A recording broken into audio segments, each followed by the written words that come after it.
요셉 이야기를 읽으면서 한 가지 의문이 늘 있었습니다. 그가 형들의 손에서 애굽 바로의 시위대장 보디발 집안의 노예로 팔립니다. 거기에서도 하나님께서 함께 하셔서 인정을 받습니다. 우리가 다 알고 있습니다. 그래도 한번 읽어볼까요? 창세기 39장 2절 자막에 있습니다. 같이 읽어봐요. 시작. 여호와께서 요셉과 함께 하심으로 그가 형통한 자가 되어 그의 주인 애굽 사람의 집에 있으니. 아멘. 여기까지. 여호와께서 요셉과 함께 하심으로. 또 3절 읽어보겠습니다. 3절입니다. 시작. 그의 주인이 여호와께서 그와 함께 하심을 보며 또 여호와께서 그의 범사에 형통하게 하심을 보았더라. 아멘. 여호와께서 그와 함께 하심을 보디발도 봤어요. 자, 5절을 또 읽어봐요. 시작. 그가 요셉에게 자기의 집과 그의 모든 소유물을 주관하게 한 때부터 여호와께서 요셉을 위하여 그 애굽 사람의 집에 복을 내리심으로 여호와의 복이 그의 집과 밭에 있는 모든 소유에 미친지라. 아멘. 요셉의 삶에 늘 하나님께서 함께 하시는 것을 성경이 우리에게 보여줍니다. 우리들도 그렇게 배워서 알고 있습니다. 그가 누명을 쓰고 또 감옥에 있을 때도 늘 하나님 앞에서 코람데오라고 하는데 하나님 앞에서 신전의식을 가지고 늘 살았다라는 것을 오늘 성경이 우리에게 말씀해 주고 있지요. 특별히 보디발의 아내로부터 유혹을 받을 때, 그 유혹을 뿌리칠 때도 똑같은 그 하나님 앞에서 살았다. 그러면서 그 유혹을 뿌리치는 요셉의 모습을 우리들이 볼 수 있습니다. 9절 말씀 같이 읽어봐요. 9절, 39장 9절 시작. 이 집에는 나보다 큰 이가 없으며 주인이 아무것도 내게 금하지 아니하였어도 금한 것은 당신뿐이니 당신은 그의 아내임이라. 그런즉 내가 어찌 이 큰 악을 행하여 하나님께 죄를 지으리까. 아멘. 이처럼 요셉은 억울한 누명을 써서 감옥에 있을 때나 또 유혹을 받을 때나 늘 하나님 앞에서 살아가려고 노력했던, 하나님 앞에서 살았던 사람임을 우리들이 알 수 있습니다. 그렇게 알고 있습니다.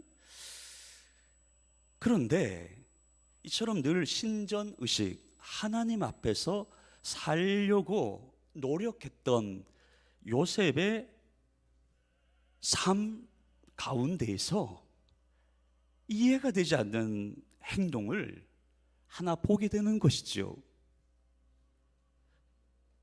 감옥에 갇혀 있다가, 오늘 여러분과 제가 읽은 본문의 배경이 무엇입니까? 감옥에 갇혀 있다가 바로의 꿈을 해석하게 됩니다. 7마리 암소, 7 이삭 아시죠? 7년 풍년, 7년 흉년. 그래서 지혜로운 사람을 택하여 애굽을 다스리게 하시고 소출의 5분의 1을 거두어서 저장을 해서 나라가 망하는 것을 막으십시오. 이렇게 조언을 요셉이 바로에게 하지요. 그래서 바로가 이처럼 지혜로운 자가 어디 있겠느냐 해서 요셉을 그 자리에서 애굽 총리로 앉히고, 그 본문입니다 오늘. 그렇죠? 여러분과 제가 읽은 내용이죠. 애굽 총리로 앉히면서 그의 이름을 사브낫 바네아로 고치고, 그 다음에 뭘 해주죠? 온의 제사장 보디베라의 딸 아스낫을 그에게 주어 아내로 삼게 합니다. 다시 한번 읽어볼까요? 45절을 다시 한번 읽어봐요. 시작. 그가 요셉의 이름을 사브낫 바네아라 하고 또 온의 제사장 보디베라의 딸 아스낫을 그에게 주어 아내로 삼게 하니라. 요셉이 나가 애굽 온 땅을 순찰하니라. 아멘. 여러분은 이상한 점을 발견하지 못했습니까? 참 이상하다. 왜 그랬을까? 저는 의구심이 들었던 내용입니다. 늘 하나님 앞에서 살고자 분투한 요셉이 왜 불신 결혼을 했냐 이거죠. 여러분 그런 생각 안 해보셨어요? 대충 사는 사람이라면 뭐 불신 결혼 한들 지들 좋으면 되는 거지, 이렇게 생각할 수 있잖아요. 근데 요셉은 그러지 않았던 사람이잖아요. 어떤 상황에서도 하나님 앞에서 살고 있다는 것을 늘 인식을 하고, 유혹 앞에서도 그렇게 살았던 사람이잖아요. 그랬던 그가 왜 일생일대 가장 중요한 일 중에 하나인 결혼은 불신 결혼을 하냐 이거죠. 특별히 그 불신 결혼이라는 게 그냥 불신 결혼이 아니고, 온의 제사장은 태양신을 섬기는 이방 제사장이에요. 우상 숭배하는 집안이에요. 태양신을 숭배하는 집안의 제사장의 무당의 딸과 결혼을 한 거예요. 저는 그것이 이해가 되지 않았어요. 다른 사람도 아닌 요셉인데 그렇게 하나님 앞에 살고자 신전의식, 코람데오를 가지고 늘 그렇게 살려고 분투했던 요셉이 왜 그 이방 제사장, 우상 숭배하는 집안과 결혼을 덜커덕 해버렸나? 저는 이것이 이해가 안 됐어요. 그래서 주석을 몇 개를 찾아봐도 저의 이 궁금증에 대한 해답은 없었어요. 요셉의 증조 할아버지는 아브라함입니다. 아브라함이 어떻게 합니까? 자기 아들 이삭, 그러니까 할아버지 있죠, 요셉에게 있어서는 이삭을 위해서 가나안 땅, 이방 땅의 여인, 이방 땅의 사람들의 딸과는 결혼시키지 마라. 자기 종에게 그렇게 얘기하잖아요. 내 족속, 내 고향, 내 족속, 그나마 하나님을 공경하는 내 고향, 내 족속에게로 가서 내 아들 이삭을 위해서 아내를 취하라고 아브라함이 그렇게 얘기했어요. 아브라함도 그랬고 이삭도 그랬고 요셉도 그러잖아요. 그런데 왜, 아니 야곱도 그러잖아요. 그런데 왜 요셉은 왜 이방 결혼을, 불신 결혼을, 아까도 말씀드렸듯이 그냥 불신 결혼도 아닌 하나님이 가장 싫어하시는 태양신을 섬기는 무당의 딸하고 결혼을 덜커덕 해버렸나? 저는 몇 가지를 한번 생각해 봤습니다. 여기에는 바로의 속셈이 있었을 것입니다. 바로의 속셈이 무엇입니까? 미국을 봐도 알 수 있잖아요. 미국은 자기네 나라에 도움이 되는 인재는 영주권을 줍니다. 이번에 송희경 권사님의 따님이 영주권을 받았어요. 트럼프 대통령이 대통령으로 있는 지금 영주권 받기 어렵거든요. 안 주거든요. 있던 사람도 추방하는 시대에 영주권을 줬어요. 왜요? 미국에 도움이 된다 이거죠. 미국에 도움이 되면 내 나라 사람으로 만들어요. 바로가 요셉을 보니까 보통 내기가 아니거든요. 이런 애는 나와 애굽에 도움이 된다고 믿었을 거예요. 확실하죠. 그래서 어떻게 하면 내 사람으로 만들까? 어떻게 하면 귀화를 시킬 수 있을까? 해서 당대 가장 명문 가문인 제사장 집안하고 결혼을 시킨 거예요. 정략 결혼을 시킨 것이죠. 당시 왕들이 제사장 가문하고 결혼을 했습니다. 그러니 가장 최상류층하고 결혼을 시켜서 애굽의 주류 계층으로, 주류 사회로 들어오게 만든 거예요. 한국 사람 이민을 가도요, 미국의 주류 사회에 들어가기 어렵습니다. 그런데 요셉을 최상위층과 결혼을 시킴으로 말미암아 애굽의 주류로 편입을 시킨 것이죠, 바로가. 그래서 요셉을 애굽과 바로 왕에게 충성을 하는 애굽 사람으로 만들고자 하는 바로의 속셈이 있었을 거예요. 우리가 충분히 생각할 수 있지 않습니까? 근데 이런 일은 요셉이 몰랐을까? 그 지혜로운 요셉이. 사랑하는 여러분, 솔로몬이 아무리 지혜로웠지만 이방 여인과 결혼을 많이 했더니 어떻게 됐죠? 그의 지혜가 무용지물이었어요. 우리가 알고 있잖아요. 이세벨과 결혼한 아합 왕이 어떻게 되었는지 우리가 알고 있잖아요. 그래서 이런 이방 태양신을 섬기는 이교도 무당의 딸과 결혼, 무당은 아니지만 제가 이렇게 좀 극단적으로 표현을 한 것입니다. 무당의 딸과 결혼을 한다는 것은 내 믿음을 잃어버릴 수 있는, 솔로몬이 아합이 대표적인 예잖아요. 잃어버릴 수 있는 그런 위험에 처할 수도 있는 일이잖아요. 그런데 요셉은 그렇게 했다 이거죠. 또 하나 한번 생각을 해볼 수 있는 것은, 이건 제가 그냥 생각을 해본 것입니다. 요셉이 실수를 했다, 그렇게 생각을 해봤습니다. 감리교의 창시자인 요한 웨슬레의 글을 제가 읽어봤어요. 요한 웨슬레는요, 홀리클럽이라고 하는 형제들과 그 친구들, 경건한 친구들과 홀리클럽이라는 클럽을 만듭니다. 그리고 인생에 있어서 중요한 결정을 할 때는 혼자 결정을 하지 않아요. 같이 의논을 해요. 이거 하려고 하는데, 선교하려고 하는데 어떻게 하면 좋겠냐. 같이 의논을 해서 그 경건한 친구들끼리 기도하고 의논을 해서 일을 추진을 했어요. 그런데 하나 그렇게 안 한 게 있어요. 혼자 독단적으로 처리해서 결정을 한 게 있어요. 결혼입니다.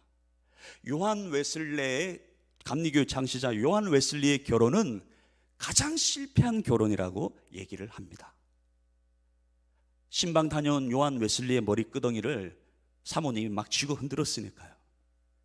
물론 하나님께서는 그런 실패한 결혼조차도 요한 웨슬리가 사역에 전념할 수 있도록 그렇게 인도하셨습니다마는, 그래서 악처를 만나서 내가 하나님의 일에 전념할 수 있게 되었다라고 요한 웨슬리가 그렇게 고백했습니다마는, 요한 웨슬리가 결혼에 있어서는 그가 실수를 한 것은 확실하죠. 하나님은 그 실수를 바꿔서 합력하여 선으로 바꿔놓으신 것은 맞지만 요한 웨슬리가 실수한 것은 맞습니다. 친구들에게 기도 부탁을 하지 않고 의논해서 결혼을 선택하지 않고 그가 독단적으로 결혼을 그렇게 추진을 해버렸던 거예요. 마찬가지로 요셉도 실수를 한 것이다. 우리는 성경의 인물을 좀 뻥튀기를 해서 위인을 만들려고 하는 그런 위험을 늘 가지고 있습니다. 성경을 위인전처럼 만들고자 하는 그런 마음이 있다 이것이죠. 다윗을 본받읍시다, 요셉을 본받읍시다, 베드로를 본받읍시다, 이렇게 누구를 본받읍시다 해서 어느 한 사람을 이렇게 위인처럼 떠받드는 경향이 우리에게 있어요. 근데 성경은 그렇지 않거든요. 사람을 높이는 게 성경이 아니잖아요.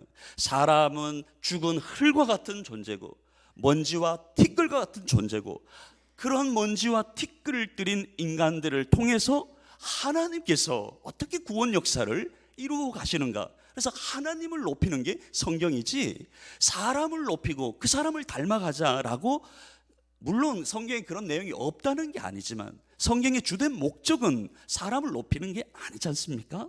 우리는 사람을 높이려고 하는 그런 경향성이 있다 이거죠. 다윗을 높이고 바울을 높이고 이런 경향성이 있다 보니 요셉도 늘 하나님 앞에 살았던 사람, 코람데오의 삶을 살았던 사람, 그래서 육신의 정욕을 틈타 유혹하는 사람 앞에서도 그 유혹을 떨쳐버렸던 순결한 하나님의 청년, 이렇게 요셉을 높이려고 하는 그런 경향성이 우리에게 있다 보니까 요셉이 늘 하나님 앞에서 산 것처럼 우리들이 그렇게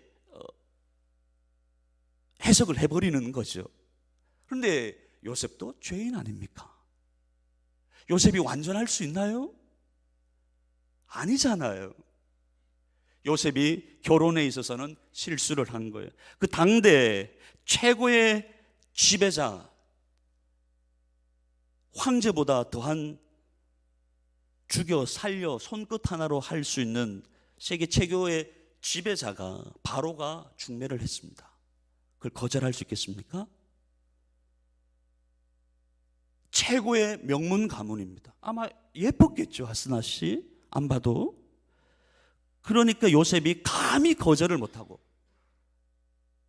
결혼을 했다 라고 보아도 이것이 크게 잘못된 해석은 아닐 것입니다.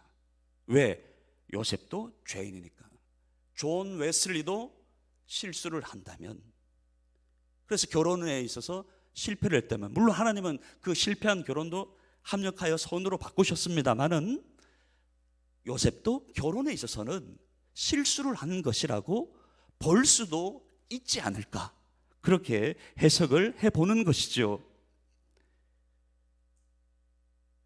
또 나오미 이야기를 알죠? 나오미가 시어머니 나오미를 통해서 이방인 며느리인 롯이 하나님을 믿었다고 루키가 우리에게 말하고 있습니다만은 아스낫이 요셉 때문에 하나님을 믿었다는 내용이 성경에 없습니다. 이런 것들을 이렇게 이렇게 조합을 해서 요셉이 결혼에 있어서는 좀 실수를 한 게 아닌가, 그렇게 우리가 해석을 해도 큰 잘못은 아닐 것이다. 충분히 이해를 할 만한, 그럴 수도 있어, 사람은 그렇게 실수할 수도 있어, 그렇게 우리들이 해석을 할 수도 있다, 그렇게 생각을 해봤고요. 그러나 이것은 표면적인 이유라고 할 수 있고, 요셉이 태양신 무당의 딸하고 결혼한 것은 하나님의 섭리라고 봐야 합니다.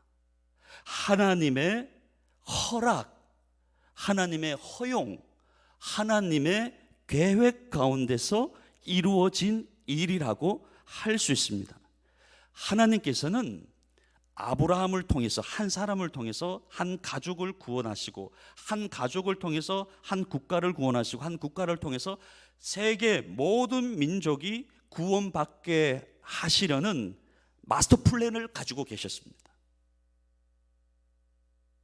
그래서 전 인류를 구원하고자 하는 그 하나님의 마스터 플랜 안에서 우상을 숭배하는 태양신의 무당의 딸까지도 하나님께서는 요셉을 통해서 구원하시고자 하시는 하나님의 구원 계획이 거기에 들어 있었다고 보는 것이 가장 성경적일 것입니다. 요셉은 예수님을 상징하는 사람입니다. 은 20에 요셉이 팔리죠. 예수님도 은 30에 팔리시죠. 또 요셉을 통해서 고대 근동의 수많은 백성들이 구원을 받습니다. 예수님을 통해서 수많은 사람들이 구원받았잖아요. 이런저런 일들을 통해서 요셉은 예수님을 상징하는 사람이라고 할 수 있습니다. 자, 그렇다면 요셉은 예수님을 상징하는 사람이고, 이 태양신의 제사장, 태양신을 섬기는 무당의 딸인 아스낫은 누구를 상징할까요? 성경을 한번 읽어볼까요? 고린도전서 12장 2절입니다. 다 같이요, 시작. 너희도 알거니와 너희가 이방인으로 있을 때 말 못하는 우상에게로 끄는 그대로 끌려갔느니라. 아멘. 무슨 얘기입니까? 여러분과 제가 말 못하는 우상을 섬기는 그런 자들이었다는 거예요. 사실 그렇지 않습니까? 우리의 아버지가, 우리의 할아버지가, 우리의 할머니가 비나이다 우상 숭배하던 자들 아니었습니까? 무당의 자식이, 우리 한국의 종교는 무당이에요. 샤머니즘이거든요. 여러분과 저의 할아버지 할머니가 무당이었어요. 무당의 딸들이, 무당의 아들들이 여러분과 저예요. 그러므로 요셉이 무당의 딸인 아스낫과 결혼을 하는 것은 예수님께서 무당의 자식인 여러분과 저를 하나님의 백성으로, 하나님의 자녀로, 예수님의 신부로 구원하시는 것을 상징적으로 보여주는 사건이에요. 이런 예는 성경의 여러 곳에 나옵니다. 아브라함의 아버지가 데라입니다. 데라의 직업이 무엇입니까? 여호수아 24장 2절 읽어봐요. 시작.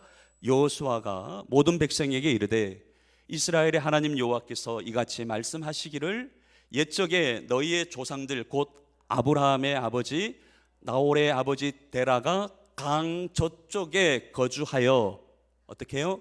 다른 신들을 섬겼으나. 성경에는 나오지 않습니다만은 데라가 우상을 만드는 사람이라고 탈무드 같은 또 외경에서는 이야기를 하고 있습니다. 우상을 만드는 무당, 쉽게 말해서 무당 집안이라는 거예요. 누가? 아브라함의 아버지 데라가 무당의 아들이었다는 것이죠. 그런 무당의 아들을 하나님께서는 선택하셨잖아요. 하나님의 백성으로, 믿음의 조상으로. 아멘. 아브라함의 믿음이 탁월하고 이런 게 아니잖아요. 그냥 무당의 아들이에요.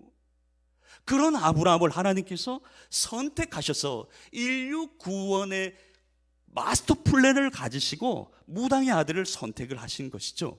하나님께서. 또 모세가 구스 여인과 결혼하는 사건도 똑같습니다. 우리가 알고 있죠?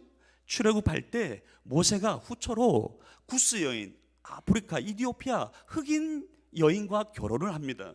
모세의 성적 취향이 참 독특하다, 뭐 이렇게 해석을 해서는 안 되죠. 그의 형과 누나가 아주 비난을 하죠.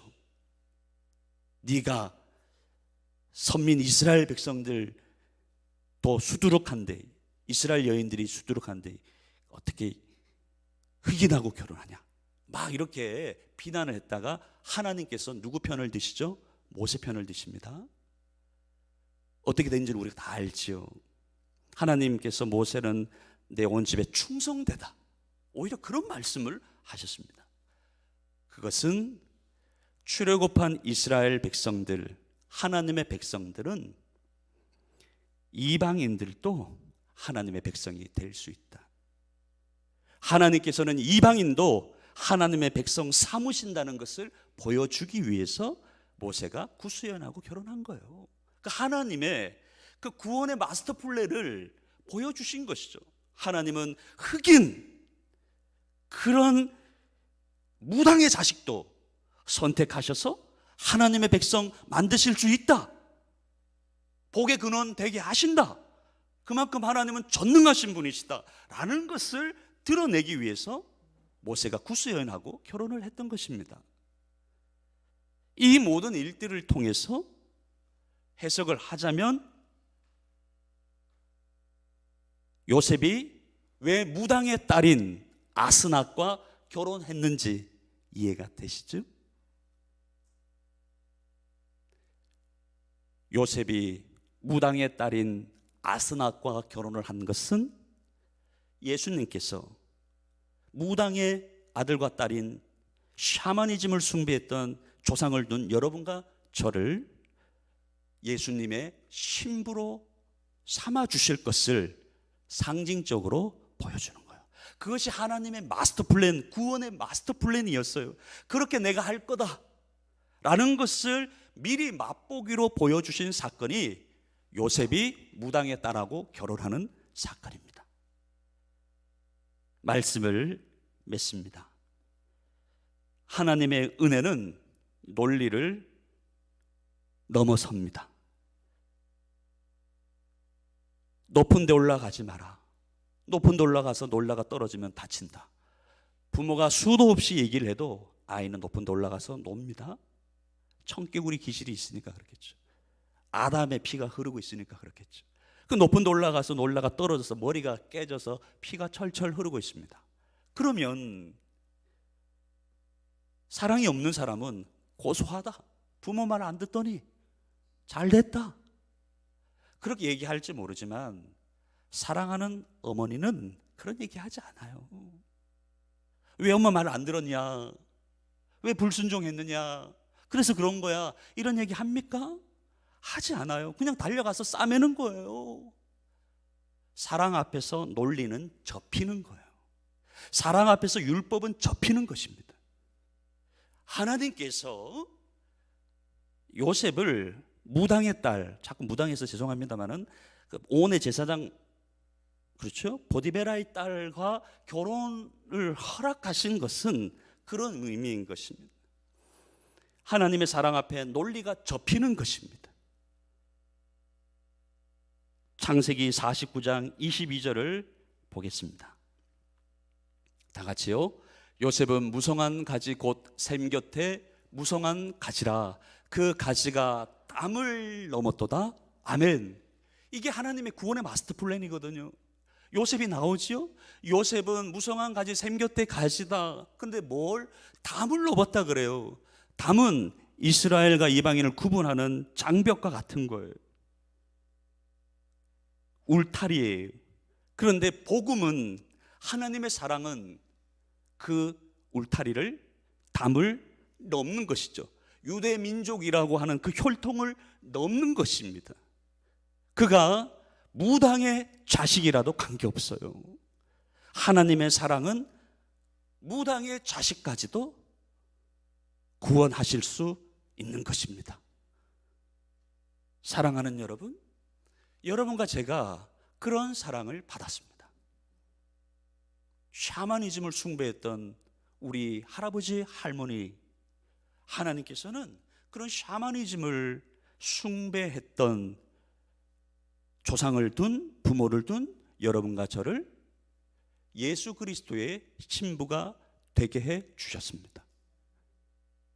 사랑이 논리를 접은 것이죠. 논리가 사랑 앞에서 접힌 거예요. 어떻게 예수님의 신부가, 무당의 딸이 예수님의 신부가 될 수 있단 말입니까? 사랑 앞에서 논리는 접히는 거예요. 하나님께서 그러한 사랑을 여러분과 저에게 베풀어 주셨습니다. 이제는 그 사랑을 우리가 받았음을 알고 우리도 사랑으로 행해야 할 것입니다. 논리를 접어야 할 것입니다. 부부싸움의 이유가 뭡니까? 누가 잘했느냐 아닙니까? 누가 더 나쁜 짓을 했느냐, 누가 잘못했느냐, 네가 먼저 잘못했느냐, 내가 먼저 잘못했느냐, 네 집안이 더 나쁘냐, 내 집안이 더 나쁘냐, 그 싸움 아닙니까? 사랑하는 여러분, 사랑하면 논리가 접히는 거예요. 논리를 접으십시오. 하나님이 여러분에게 따졌다면 무당의 딸인, 무당의 아들인 여러분과 제가 감히 예수님과 결혼이 가능했겠습니까? 하나님이 논리를 접으셨어요. 사랑으로 논리를 접으셨어요. 율법을 접으셨어요. 그것처럼 우리가 그 사랑 받았으니 우리도 가까이 있는 부부지간에서 논리를 좀 접읍시다. 아멘. 옳고 그름을 좀 따지지 말고, 네 집안이 그러지 말고, 좀 당신이 더 잘못했지, 그런 얘기 좀 하지 말고 사랑으로 접읍시다. 사랑 앞에 논리는 접히는 법이에요. 논리 접어야 할 일이 많습니다. 운전대 잡고 나가면 논리 접어야 할 일이 수두룩합니다. 깜빡이 안 켜고 들어오는 사람, 우리는 늘 논리로 접근합니다. 깜빡이도 안 켜고. 사랑 앞에서는 논리는 접히는 거예요. 옳고 그름으로 논리로 접근하는 여러분과 저, 그런 세상입니다. 왜? 선악과를 따먹었기 때문에. 늘 옳고 그름, 누가 더 옳으냐, 누가 나쁜 놈이냐, 그런 세상에 하나님의 사랑을 우리가 받았으니 사랑 앞에서 논리는 접히는 법임을 기억하고 그 사랑을, 논리를 접으신 하나님의 사랑을 여러분과 제가 받았으니 무당의 딸인 아스낫이 요셉하고 결혼을 했듯이 무당을 섬긴 조상을 둔 여러분과 제가 예수님의 신부가 됨을 감사하고, 하나님이 그렇게 결혼시키신 거 아닙니까? 바로가 하나님을 상징하는 인물이었죠. 그때는 바로가 결혼해 그래서 결혼한 것이죠. 하나님이 결혼해 해가지고 예수님하고 여러분과 제가 결혼한 거지 않습니까? 그런 사랑을 받았으니 우리도 사랑으로 행하는, 논리를 접어 사랑으로 행하는 여러분과 제가 됩시다. 기도하겠습니다. 이 시간 우리가 말씀 붙들고